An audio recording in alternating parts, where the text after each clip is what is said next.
Guys, welcome back to my channel. Today pupunta tayo sa Banawe dito sa ating favorite na car accessory shop, yung Team Car. Ang gagawin natin is mag-a-add tayo ng additional PIA bass horn. Kasi ngayon ang nakakabit sa unit ko isang pair lang, parang nahihinaan ako. So magdadagdag pa tayo ng 3 pair. So syempre kapag magdadagdag ka ng ganitong accessories, dun ka sa pinagtitiwalaan mo. Kaya dito ako lagi sa Team Car sa Banawe kasi magaling yung installer doon si Willie. Makikita nyo later, ang galing niyang mag-wiring, malinis. At saka yung may-ari ng Team Car, mabait si Kerwin. Kaya pagtitiwalaan mo talaga siya. Kasi pag pumunta ka dito sa Banawe, pagka wala kang suki na shop, medyo mahihirapan ka kasi maraming magte-take advantage sa'yo. Kaya dito na tayo sa sigurado. Ngayon, nandito tayo sa Quezon Avenue going southward yung papuntang Quiapo.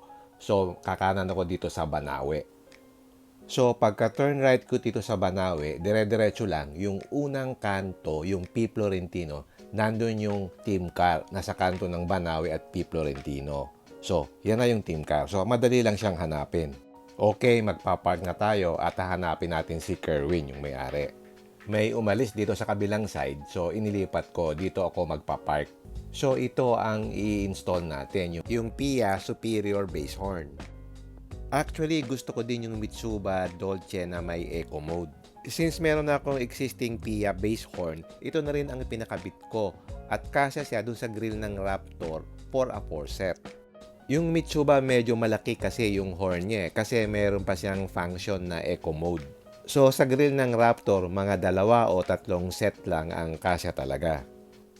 So ang unang step is tatanggalin natin itong front grill. So bago mo matanggal yung front grill, merong front cover dito sa ibabaw na plastic. So may mga plastic screw dyan. So tatanggalin mo yan para maiangat mo itong pinaka-cover. At ang isang caution lang kapag magtatanggal ka ng grill, huwag mong tatanggalin yung saksakan ng camera para hindi magkaroon ng error kasi sensitive yan. Pag tinanggal mo yan, may possibility na magkaroon ng error. So yan, natanggal na ni Willie yung cover. So may mga additional screws lang dito sa ibabaw para matanggal mo naman yung front grill. So yung pagtanggal ng front grill, meron kailangan kang sikwatin na plastic dito sa bandang lower portion. Kailangan maingat yung pagtanggal niyan para hindi maputol. Kasi pag naputol yan, malaking problema. So, kailangan maingat yung nagbabaklas. So, nagpatulong na siya dun sa isang technician para mas madaling mabaklas. So, yan, natanggal na nila. So, pwede na natin ngayong tanggalin yung pinaka-front grill. So, yan, bago mo matanggal yung front grill, may mga additional screws pa yan dito sa bandang baba. So, okay, pwede nang iangat yung front grill. Take note na makikita nyo, nakakabit pa rin yung wiring dun sa front camera. Hindi siya tinanggal ni Willie. So, ipinatong lang niya yung grill sa ibabaw na nakakabit pa rin yung wiring.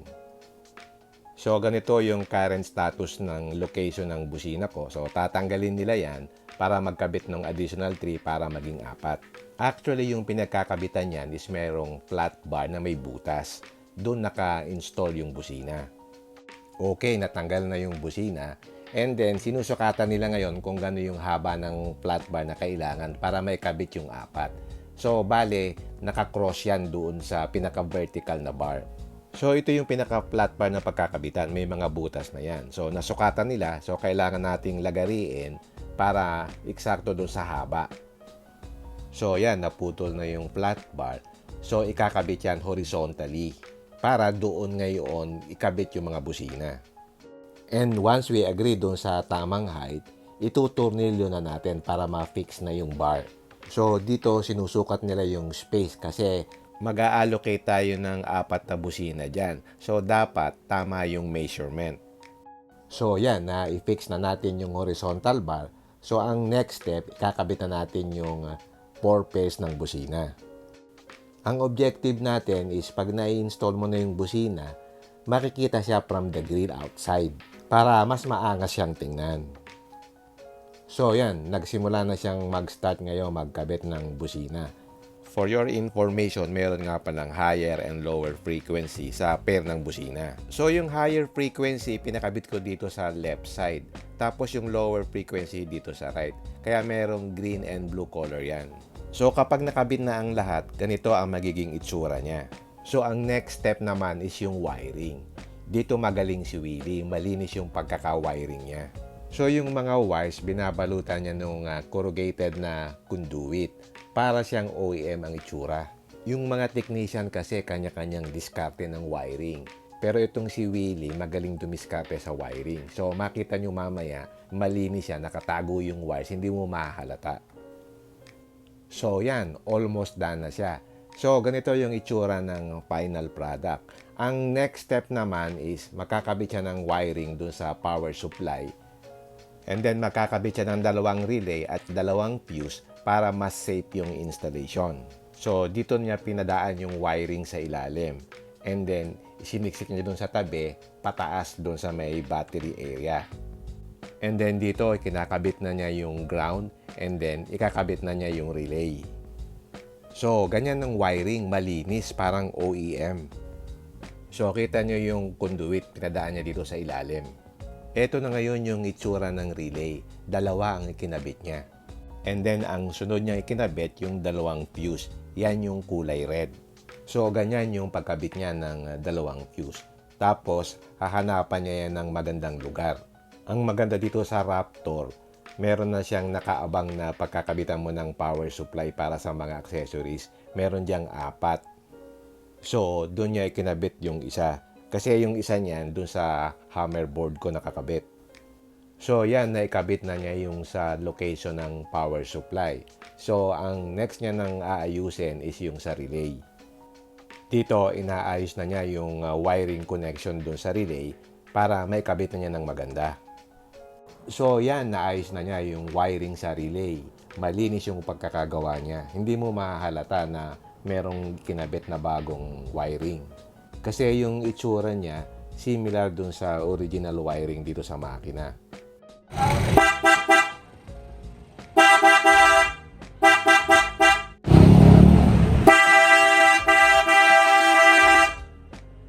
Itong dalawa to, itong dalawa. Tapos may dalawang fuse dito. Yun, dalawa yung red. Yun ang red.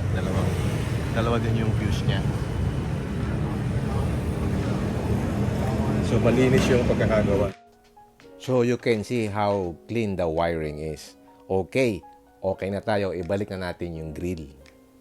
So, yung pagkabit ng grill, mas madali. Kasi may mga screws lang na itatighten mo.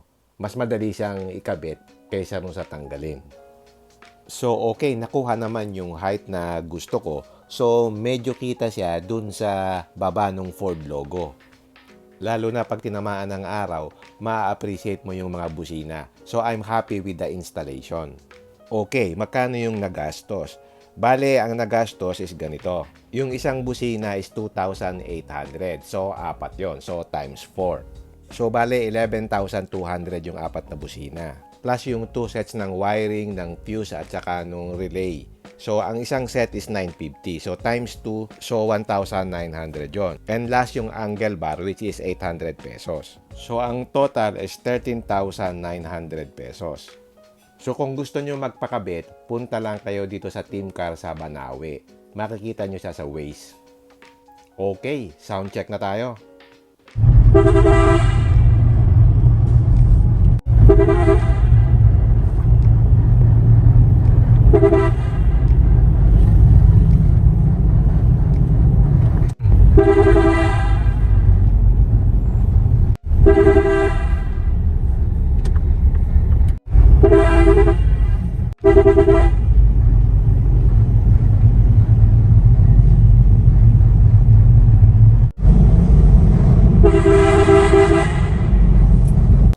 Ito naman ang sound niya from the outside.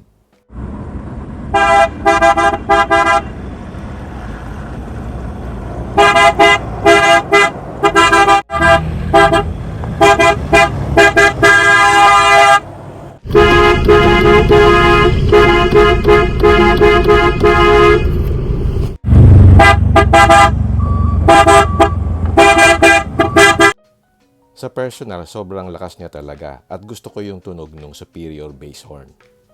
Especially compared dun sa Boss Europa. Pero kanya-kanya namang preference yan. Pero I'm happy with the install. Okay, hanggang dito na lang. Kung gusto nyo magpakabit ng busina na kagaya nito, punta lang kayo sa Team Car sa Banawe. Alright, if you like this video, don't forget to like, share, and subscribe. Until next time, see you again in my next vlog. Bye!